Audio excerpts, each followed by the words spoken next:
What makes Dunkirk my favorite movie from 2017? In my opinion, it's the cross-cutting used by Christopher Nolan. Dunkirk tells the tale of the soldiers stuck on the Dunkirk beach during the Second World War. In Dunkirk, you are presented three different storylines: land, which lasts a week; sea, which lasts a day; and air, which covers 1 hour of time. Christopher Nolan and his editor Lee Smith edited Dunkirk in such a way that the movie became a real thrill. Cross-cutting, or parallel editing, is a way of editing of which the movie switches between different locations and storylines. Take Inception, for instance, another critically acclaimed movie by Christopher Nolan in which we are constantly brought into a different dream world because of the cross-cutting.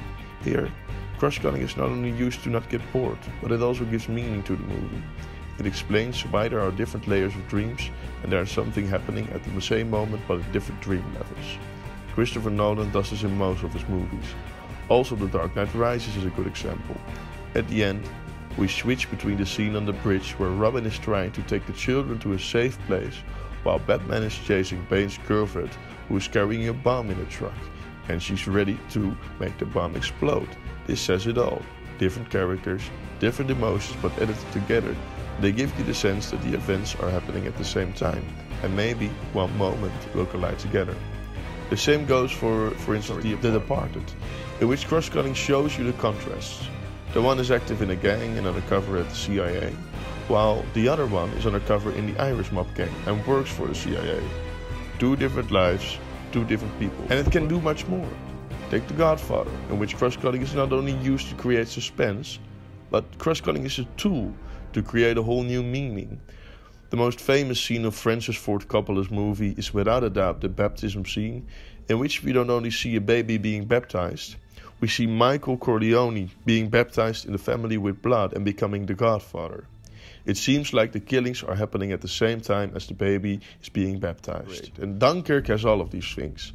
The three storylines all give different information to the viewer. You, as a viewer, get more and more excited to know what will happen.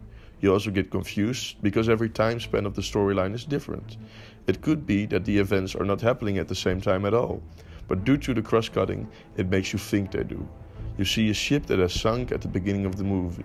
Later on, we see the scene where the ship sinks.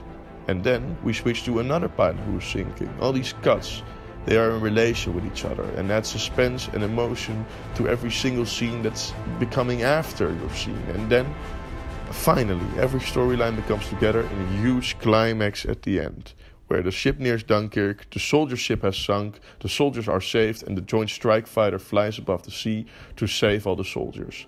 All these storylines, they collide together after 90 minutes of suspense. You see every character being in the same location.